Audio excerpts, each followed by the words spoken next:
Good morning, friends, and welcome to Wake Up in the Word. Thanks for joining me this morning. I'm so blessed to be with you today. Thanks for taking a little time out of your day to study the Scriptures with me. We are back in the upper room, John chapter 13. Grab a good cup of coffee and join me there.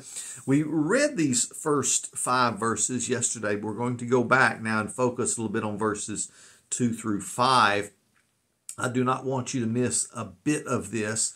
The beautiful detail that's given by John the Apostle is so much closer than just a narrative about, well, here's what happened. It gives us many of the motivations of Jesus and gives us insights into his motive, not just his motivations, his feelings, but his desire for his own disciples, that we don't want to miss one bit of this as we go through it. Now, verse 2 says in the Christian Standard Bible, now when it was time for supper. Now, let me stop there for just a minute, because if you were reading out of the King James, it would say when supper had ended. Had supper ended? The fact is, as supper is progressing, the difference is one letter in the Greek language. The King James chose to say supper had ended, but yet if you read the rest of the passage, get on down to verse 30, you see the progression of the Passover meal. You understand supper had just begun.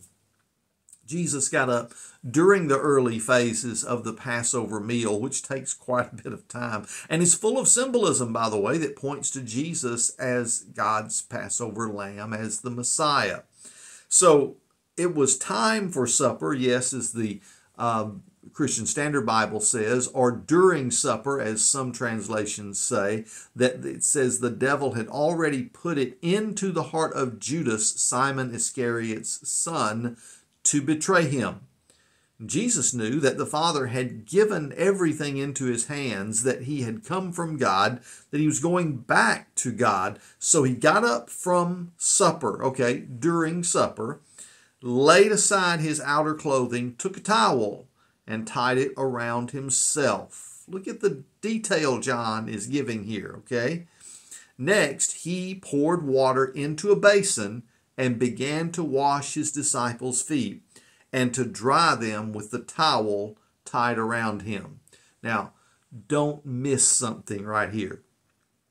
If you and I were able to go back to the first century, if we could hang out with those disciples and had the opportunity to wash their feet as Jesus did, would we have washed the betrayer's feet? That's right. Judas Iscariot is still sitting at this table. He's still there. Jesus Christ does not leave anyone out. It says he washed his disciples' feet. He did every single disciple this wonderful act of service. He performed this act of service on each one. Now, we would love to think, as we look at some of these people that are so evil and so wicked, the terrorists, the folks who would want to kill us if they had a chance, those who would send us to a grave because they don't like the fact that we follow Jesus, we'd love to say, hey, I'm not going to wash their feet. How about, can I go ahead and be justified in taking their life? And yet, throughout the centuries, many times Christians have messed this up. Some of those who even call themselves reformers took on the mantle of persecutor and killed not only unbelievers, but sometimes believers who had minor disputes in doctrine with them, or even major disputes in doctrine with them. When did Jesus ever give his disciples the right to kill others? He didn't, my friends. And that's why you should take history with a grain of salt when people love to elevate certain persons in history that have certain doctrinal viewpoints and almost worship them when they were persecutors. Oh, be careful, my friends. It's a slippery slope, and when you get on that, then you give those enemies of Christ, you give the Judases of the world, all the more reason to not believe the gospel you're preaching. Well, as we look at this, it's a fact of this particular time that Jesus Christ, in humility, doesn't mention a thing about what Judas is going to do. Not yet. He will later. But he begins to wash the feet of his disciples, every one of them, including Judas Iscariot. Now, something else I want you to notice about this passage. It says that Jesus, knowing the Father had given all things into his hands. This wasn't something that Jesus just came to know at this hour. You see, it was years before in his ministry, Jesus had said, and this from John chapter 3, okay? The Father loves the Son and has given all things into his hand. Jesus already knew this. This means that at this particular time and in this particular circumstance, it was important that Jesus knew the Father had given all things into his hands. It was important because of the hour. You see, Jesus was about to face the agony of crucifixion and the terror of standing in the place of guilty sinners before the righteous wrath of God the Father. At the same time, Jesus went into this situation as a victor, not a victim. And he could have backed out at any time he wanted to. Why? Because the Father had given all things into his hand. It was important because of the circumstance. Jesus was about to lower himself, literally stooping in humble service to his disciples. And as he served in this humble way, he did not do it from weakness. He did it from a position of all authority, because the Father had given all things into his hands. Now, of course, I'm pulling a lot of this from the Enduring Word Bible Commentary in David Guzik, which I think really puts the perspective on who's in control here. Jesus is. He knows what's going on. The Father has put all things into his hands. He's taking control and is still teaching valuable lessons, some of the most valuable the disciples will ever receive in these last hours before he's crucified. Now, the gospel accounts he mentions don't often tell us the motive or the thinking behind what Jesus did, but this is different.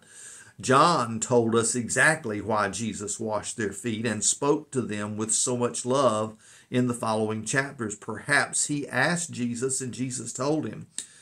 Tenney puts it this way. He said, John says much more about the inner consciousness of Jesus than the synoptics do, either because he was more observant or because Jesus confided in him. Well, he goes on to say that he had not just come from God, but he was going to God. See, Christ didn't only know his authority, he also knew his relationship with God. He knew his identity as the one who had come from God, as the one who was going to God. And knowing his past with God the Father, his future with God the Father, he determined to glorify him in the present. Now, folks, sometimes in demanding better treatment, people think or say, hey, do you know who I am? Well, Jesus knew his greatness more than anyone. It made him give better treatment to others instead of expecting it himself.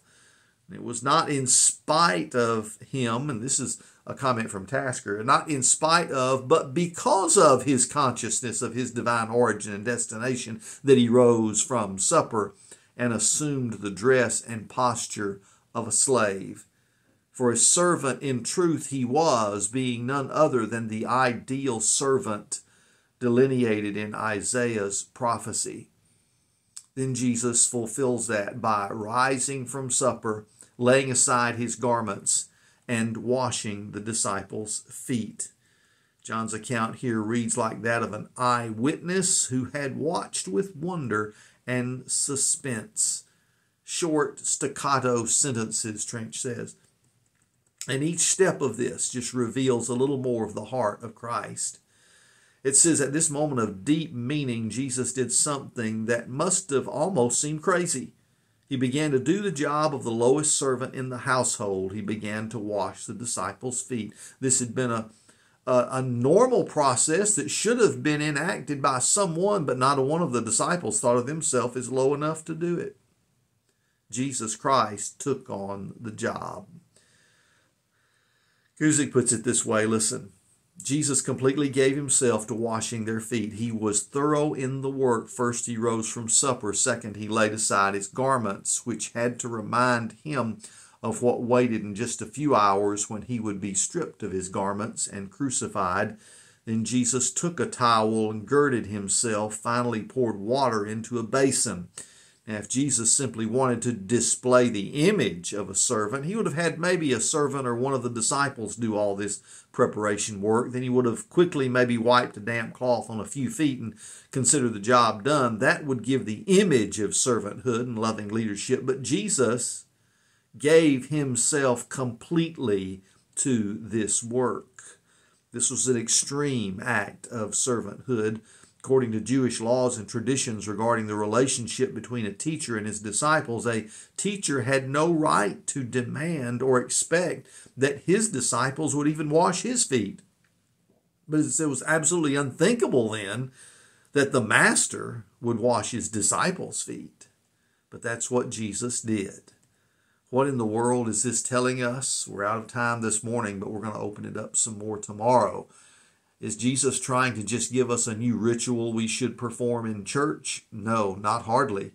He is trying to give us, however, a brand new lifestyle, a brand new way to live if we are going to follow him.